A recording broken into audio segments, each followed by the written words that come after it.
Monday, November 25th, 1963. And we're originating our program in Washington, where funeral and burial services for John Fitzgerald Kennedy take place today. Welcome to Watch Mojo. And today we're breaking down the darkest, most intriguing conspiracy theories that the Federal Bureau of Investigation has been accused of orchestrating. Black power is a consequence of the white backlash. Riots are consequences of the white backlash rather than a cause from it.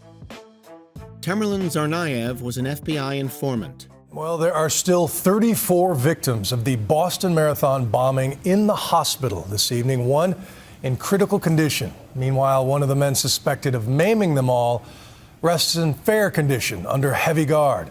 So much of the investigative energy is now focused on understanding why these two immigrant brothers could turn against the nation that took them in. The April 15, 2013 Boston Marathon bombing was a senseless tragedy, killing 3 people, including an 8-year-old boy, and injuring nearly 300 more.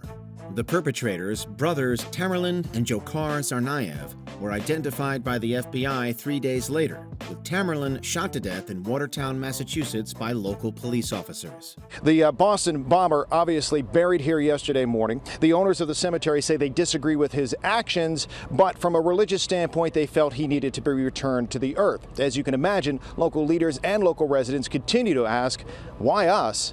Why here? However, depending on who you ask, the FBI's association with Tamerlan didn't begin on April 18th. Investigative reporter Michelle McPhee argued in 2017 that Tamerlan, quote, was the perfect recruit. He had tentacles in the drug world, he spoke multiple languages, he could mix in anywhere, he was tall and handsome, he had an American wife, end quote. The government has consistently denied claims that the elder Tsarnaev brother was a federal informant. Tamerlan Tsarnaev did ping in our systems when he traveled.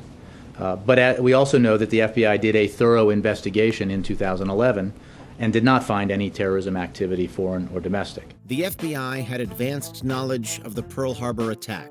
On December 7, 1941, Japan, like its infamous Axis partners, struck first and declared war afterwards. Costly to our Navy was the loss of war vessels, airplanes, and equipment.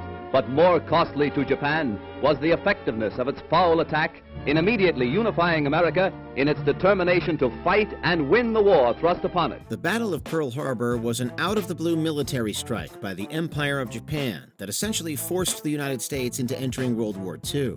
December 7, 1941 became the deadliest foreign attack on American soil until the events of 9/11.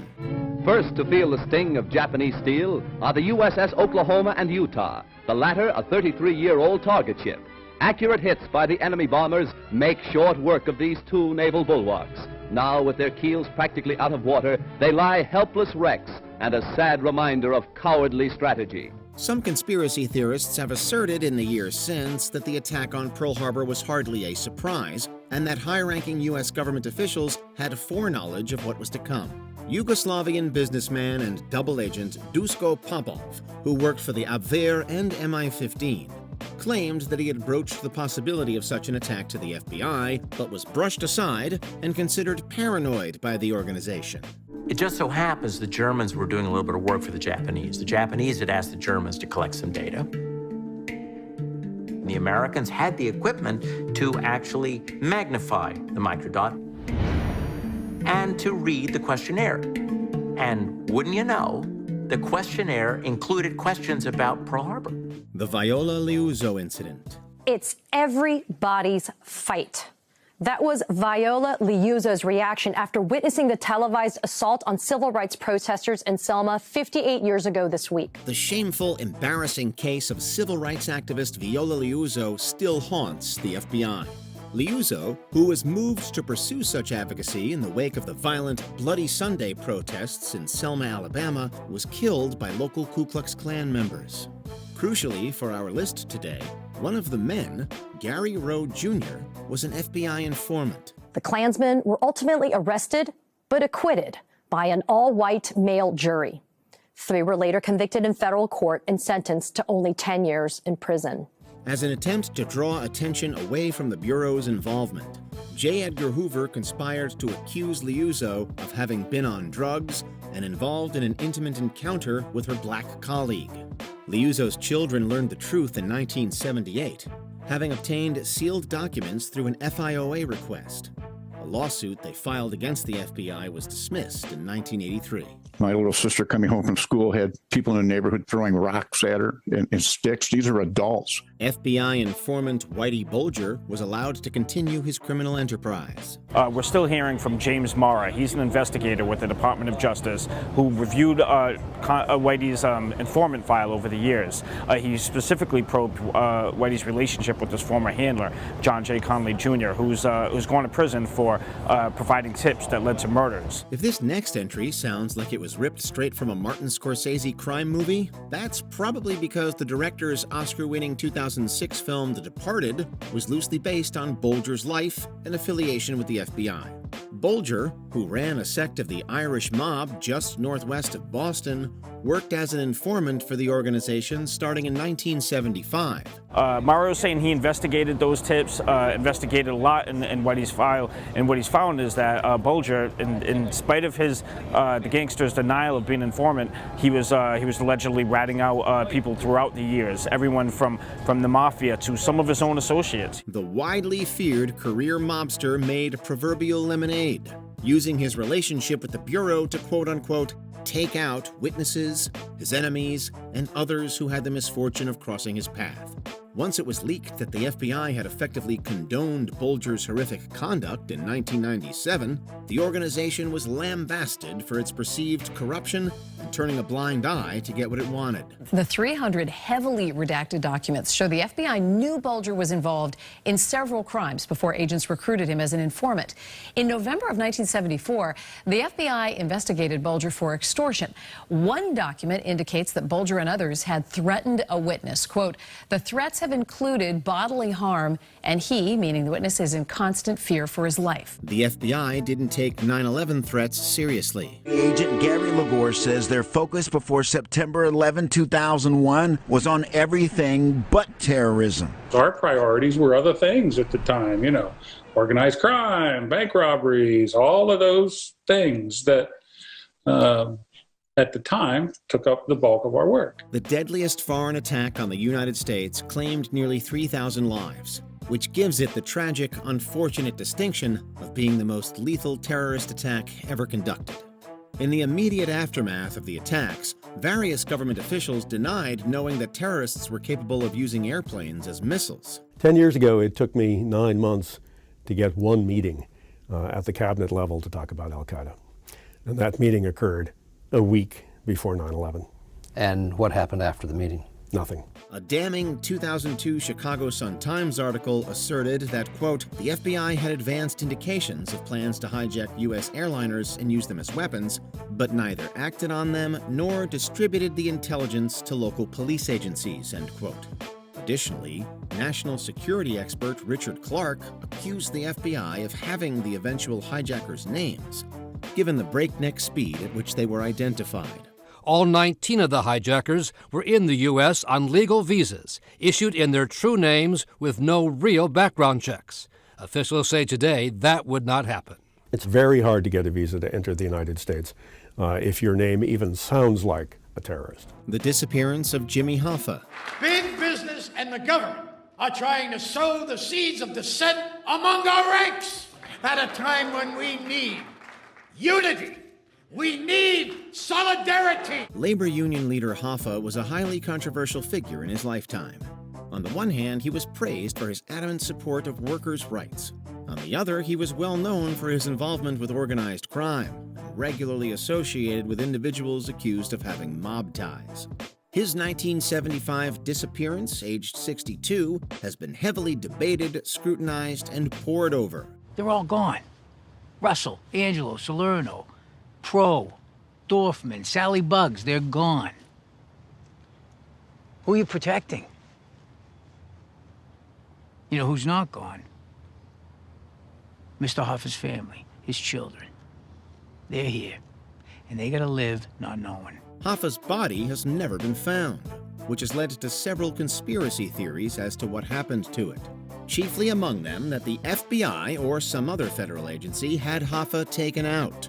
Joe Franco, who worked closely with Hoffa, claimed in his Hoffa's Man book that he was pushed out of an airplane into the Great Lakes. After more conversation outside the car, Hoffa finally got in with the government agents and drove away. Franco says he followed the car all the way to the Pontiac airport, where he watched as Hoffa headed for a prop jet. All I could see was Jim with a big smile on his face, reaching up. I could see a hand come out, shaking hands with him, and help him up the staircase. The FBI participated in a JFK assassination cover-up.